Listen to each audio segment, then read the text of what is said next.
Hello. Hi, everyone. So I will be moderating this session. My name is McVal Osborne, and I am the CEO of Crest Labs, and we have a platform called Grow3, which is a social listening and AI security auditing platform. Yeah, I'm going to intro the speakers in a sec and actually let them do a bit of an introduction themselves. But yeah, this is a discussion about the convergence of AI and decentralized systems and how they're reshaping our digital landscape. But with innovation comes risk, obviously. So we're seeing a lot of things happen in the news related to AI and security and the lack thereof in many cases. And yeah, this should be a really interesting discussion around AI-driven security and privacy. So before I get going, let me do a quick intro. So Niklas over here is co-founder and CEO of Orbit. And I'll let you do a little discussion about what you're doing. Yeah, hi. So I'm Nick. We recently, over a year ago, founded Orbit, the goal is really to make investing in the next Elon Musk require less trust, right? And of course, naturally, with the technologies available to us, blockchain, AI, we've figured a way to merge it. And that's why I'm here to talk to you a bit more about how we are merging these technologies to provide a safer and secure future. Thank you. And Leah, Peña. Hi, my name is Leah. I'm a founding partner and chief strategy officer of BitGPT. It's a multi-agent decentralized network founded also by the former SingularityNet founding team. So we're a founding team that has been on a mission to merge the best of Web3 and AI for the last 7 years. More importantly, we've created a privacy-preserving architecture. It's called the Trust ML model, in which we allow for all the convenience of AI to happen with all the security and privacy elements of blockchain to really power the next agent economy, because otherwise, with agents, we are really going to lose all our sovereignty. So that's what I'm here to speak about. Cool. Great. So did a little bit of an intro, but it would be great if we could just go into a bit more detail. And I'll ask both of you just to tell us a little bit more about yourselves and your business. You mentioned kind of the founding of it, but if you could go into a bit more detail, Nick, I'll start with you, in terms of Orbit and what excites you about this kind of combination of AI and decentralization. Right. So, I mean, I'm not sure how many people invest here or are familiar with it, but as you can imagine, both raising capital requires trust and investing capital requires trust. And the system at the moment is flawed in the sense that to invest in someone, you have to invest in their bank account, right? And the level of trust for that to happen in that exact moment, you lose all transparency, all visibility as to how your capital is being used and allocated. So we started thinking and said, hey, look, what if we use AI to actually not make decisions for you, but to make your life easier? You can tell it, hey, I've got 50,000 that I want to invest in these 3 types of sectors, let's say gaming, let's say machine learning as well. And now you can actually have a conversation with the AI about the companies in our ecosystem that you can now invest in. You can understand from the AI, how do they get their revenue streams? And what we've done here is really a system that prevents you from having to read a 30-page business plan, right, to understand key points, and using just one simple technology, have all of your key questions answered instantly. Very cool. So BitGPT, let me start with my background, actually. My background is in algorithmic safety. I specialized in algorithmic bias around 7 or 8 years ago. And it was as a data architect that I found blockchain, because I was looking at not whether we should do AI. I don't think that that's the right question we should be asking anymore, but how do we do AI? What are the architectural design decisions that we take that can either prevent a lot of the risks that we're facing or support a better future? And so in that, I found blockchain. I also then worked in the intent space. I was CEO of a company called Smart Transactions. And I was building architecture for transactions. And when I realized the biggest incumbents to issue transactions, especially what you were saying, is the literacy that a lot of people are lacking, right? So mass adoption requires literacy. It requires these barriers like language and also UX to be reduced. So to your point, I think AI can really help a lot of people navigate a very new space for them. And more importantly, when we think about an AI agent doing something very intimate on your behalf, which is where we're heading towards, you still want to have it do something for you, but you don't want to have it do something for you without you knowing why, the reasoning, what is the data provenance, can I reverse the decision maybe in a future state? Because right now the only alternative solution is I get all the convenience, but the cost of the convenience is my sovereignty over time. So BitGPT has built this network. We are an AI framework. We're not a layer one, we're not a protocol. And so that allows us to actually interact with every layer of the stack, with every layer one, and also with Web 2 solutions. And yeah, that's really what we want to support. It's really interesting what you say about education and kind of broadening the sphere of users. I think that for a while, Web3 actually had a bit of a brand problem that was part of a product problem, meaning that a lot of the UI UX is very hard to deal with. What role does AI play when it comes to actually developing products that are easier to use for people in the decentralized space? So I think Web3 has intentionally alienated a lot of users, right? Through the use of jargon, through the use of posing. It's something that we already criticize in academia. I think Web3 has traditionally done that as well. It's focused a lot on the tech, on the infrastructure. Also, I need to sound as smart and as obtuse as I can, right? However, when we think about the value of this technology really being seen, it will be in the use cases. It will be in the user having that moment of, hey, I live in Mexico. Remittance in a traditional banking system is a shit show. I live in Mexico, so I know. And so I can use crypto, right, to pay or to hire someone abroad. Those are the use cases that are going to actually bring value on a mass level to the infrastructure that we're building, because otherwise we've built a city with amazing towers and amazing things, but we've not made it appealing for anyone to live there. And I think that AI, what it does is it can accompany you based on where you are in the life cycle of your journey. So am I a newbie? Do I speak Spanish, not English? Do I have a low-risk, high-risk trading profile? Do I have specific interests? And then it can accompany you over time. Right now, the UI of Web3, I mean, it's bad, but then it's also static. And so we can, I read this post like, AI eats UI for breakfast. It's true, because we can create a dynamic environment to navigate a dynamic ecosystem as well. And Nick, when it comes to, professional services, scoping out startups, how does that affect? Right, of course. I mean, this was a big one for us. Understanding, okay, we know our market. We know people want to invest. How can we make it simpler, right? And there's nothing simple about understanding a business, absolutely not. But what can be made simple is the amount of words used to describe it, right? And so you start off from a very general point where you say, okay, what are they doing? How are they doing it? Why should I be interested, right? And if you use the AI to actually help you with that, it's not going to take you 30 minutes to an hour to understand one company, right? And we're talking on a very, very general basis here. If you're a level analyst, and you use this technology to have increase your understanding, or if you're even a general, LP founder, at that point, it can still benefit you, but the key is understanding the why, right? I guess a question for both of you is, it feels like decentralized AI, DeFi, in another sense, is it's the buzzword right now. It has been over the last few months. It's that massive meta. Why does AI, for what you're doing, Nick, for instance, why does it need to be decentralized to make what you're working on effective? So I would like to clarify here, we're not fully decentralized because it's very difficult in the financial market, right? You've got the three main sectors. You've got government, finance, and healthcare. For us in the finance world, we can't, for example, have someone say, hey, I want to invest, and then not make that final decision himself.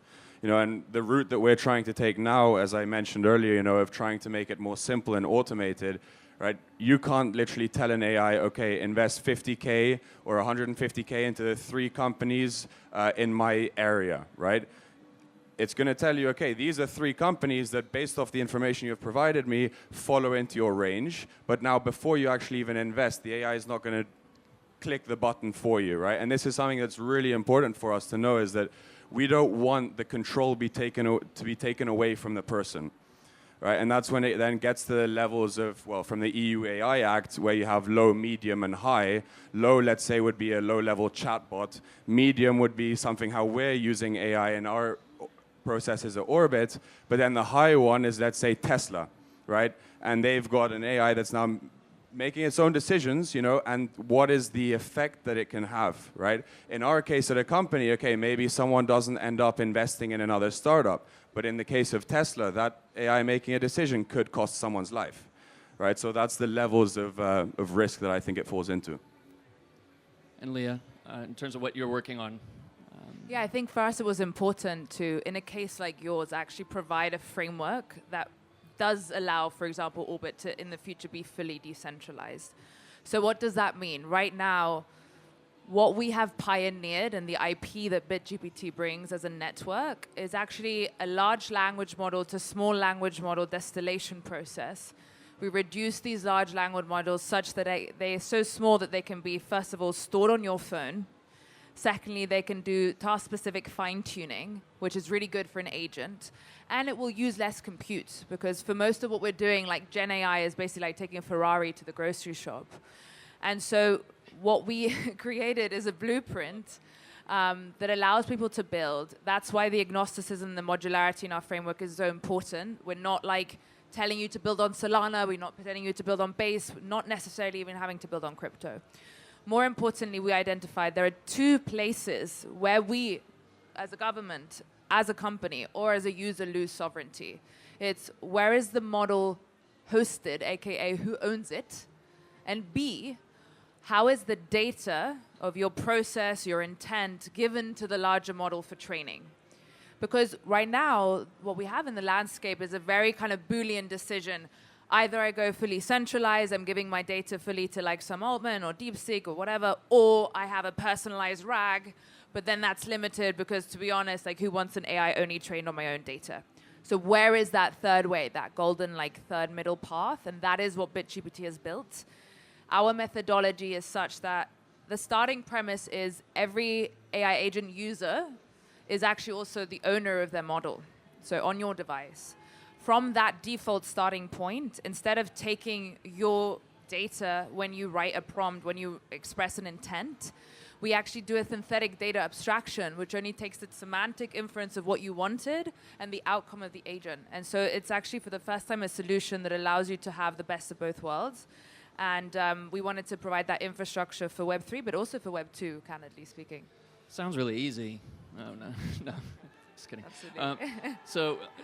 But just to, if you solve those problems, I guess just to have a brief follow-up, and then I want to get to you, Nick, as well, but if you solve those problems, what keeps you up at night if you give agents full autonomy as well in an ecosystem? Let's say you're telling it to go and do day trades for you or post on social media. Is there still going to be a role for human-AI interaction? And yeah, I think the beauty of a small language model by default is that it has implicit guardrails. It is trained for a specific task. That is what a swarm is, right? Like you have your one person, your one agent that does just your TradFi, your one agent that does just your Twitter co-piloting, and those can be merged and they can be combined in a modular instance, but they can't be jailbroken, for example, as a gateway into something else, right? And so we've been very conscious of doing that. Similarly to you, our agent, we just launched today actually our first agent called Terminal, which is a co-pilot for anything trading, Web3 transactions. You can add it to your MetaMask or to your Trust wallet, for example. And so here as well, you can give it the instruction that you want, but the signature process still happens through the individual human. So the human has to do final sign-off or kind of some type of transaction to approve a final decision. Yeah, or it can pre-order something. I think we're entering now into a space where, like, programmable transactions on chain in the EVM have not been possible to date. And I know that because I was working on something like that before. So to date, we have either a smart contract, which is preconditioned. Thus, it cannot, attune to real-time dynamics like a bot. Or you go through a third-party intent protocol, and then your intent data is on the public mempool. It might be transparent, but it's not very private. And so AI abstracts that problem away, actually. Interesting. Really, really interesting. Nick, any thoughts? Any builds on that in terms of how this is relevant to Orbit and in terms of that kind of human AI in the loop element? I mean, it's a tough one really for investing, right? Because it's as I mentioned earlier, it requires a personal connection, right? You do if you invest in someone, you require a personal connection. You need to say, hey, I trust this guy with my capital, right? And that's why we're going down the route of using smart contracts to be able to transparently show, and blockchain ledger, right? Being able to show, okay, this is what the company is putting its money towards, and being able to show that to the investors, right? And that's why we need to make sure, you know, with that decentralized structure, not everyone should have access to this information. It should really be the people that are involved, the people that have invested. They should be able to get the notable information that they need on, okay, where is my invested money going? Why are you flying a private jet when you're pre-revenue, right? Like all of these questions that you say, hey, before this was just money where I invested it, it's money that's gone. And investors, if you do know how you invest, right, you're very aware. I'm going to give 500K to a company and it's almost like a gamble.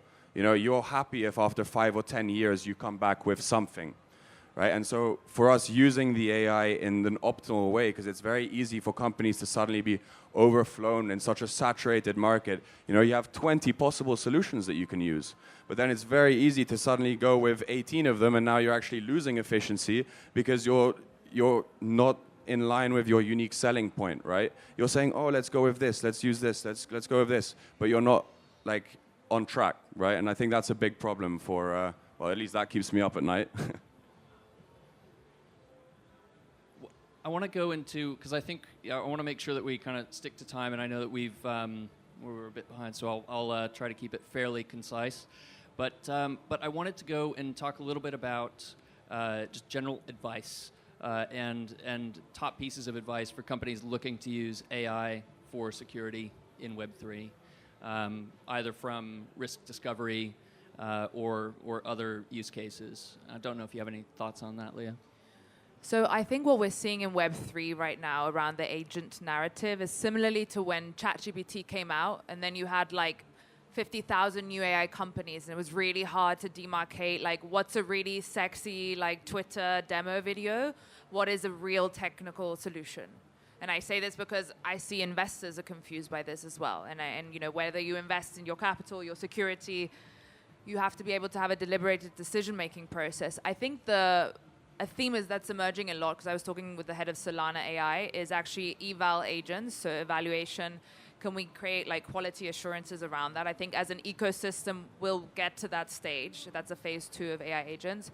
But more importantly, to your point, it's like, do your due diligence on the company, right? Like, are the people who are building the network, like, did they just do it over the last 3 months because it's fun and it's sexy?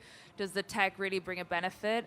And read that white paper, because when my investors were like, what makes you different than like a Venice AI or a Chain GPT? It's like, well, we've actually created a Trust ML, like our own proprietary like framework for AI. It's privacy preserving.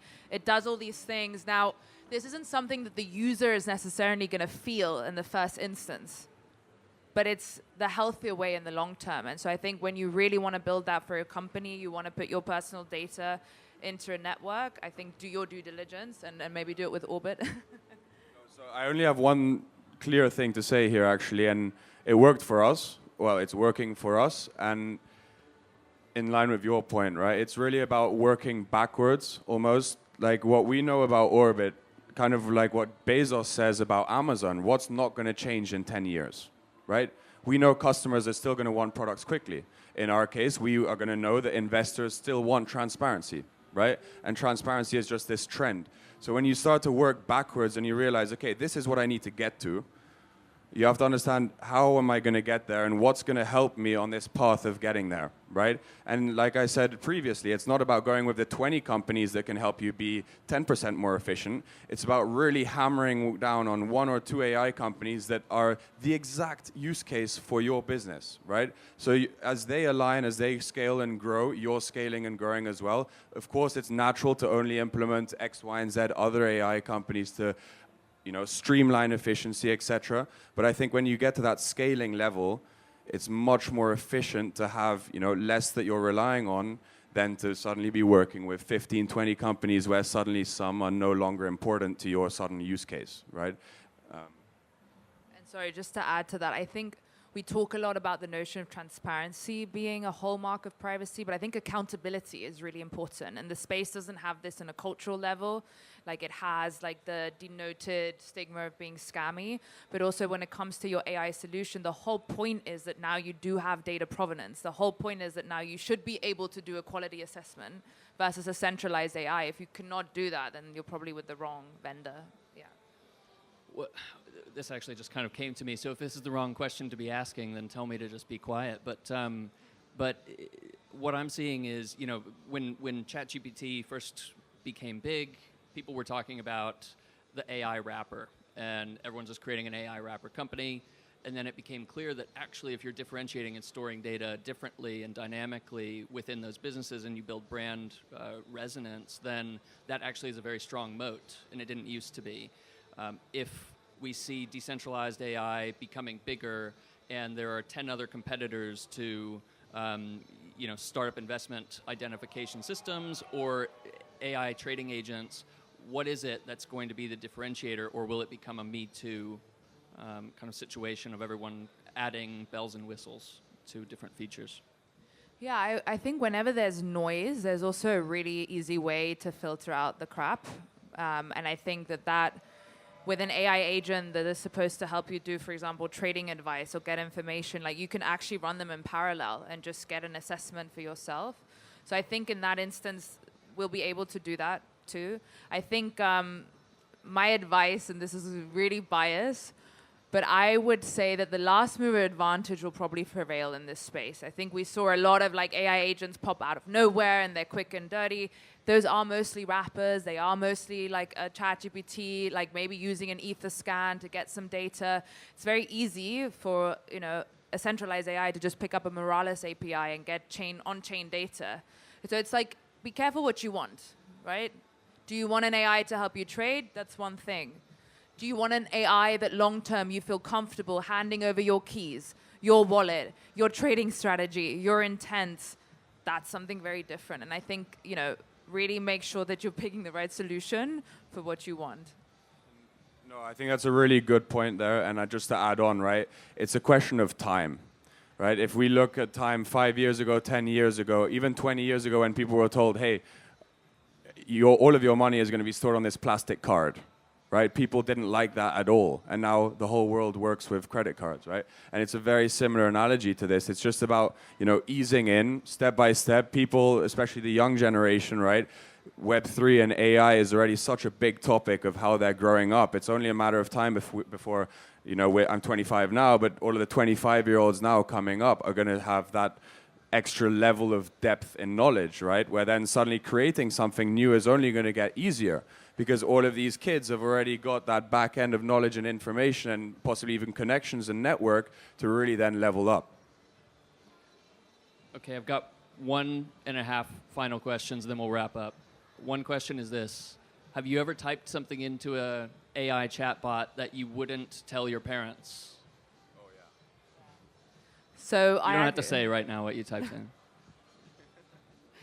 No, I think, you know how Harari talks a lot about intimacy when it comes to AI agents? And then I saw this, I guess it was like an Instagram viral thing of a girl who exported the TXT files of her WhatsApp chat with her boyfriend, uploaded it to ChatGPT, and was like, tell me where I went wrong, and be like super ruthless. And the beauty is like, that's what we would all do after a breakup with our best friends. But this thing will never stop giving you attention. You can ask it again and again, and you can whine. It's a 24/7 listener. Empathy. Yeah. But can I tell you something? Because this like shocked me yesterday. The COO of OpenAI was asked here in Paris on stage, can the AI be empathetic? And it said no, but it can demonstrate empathy, which is the same DSM diagnosis definition of narcissism, by the way. Someone who can, you know, demonstrate empathy but not actually feel it. And so that is so important when we think of a kid who's maybe lonely in school and being bullied. They will turn to AI more than their parents, more than their peers. That could either be exploited as a vulnerability, or with decentralized AI can be something that we can really create a safe space for. Yeah, really good point. the question was, have you ever asked ChatGPT anything that you wouldn't tell your parents? Can you define that a bit more? Like, it seems a I bit do not want to go any further. You can define it how you want.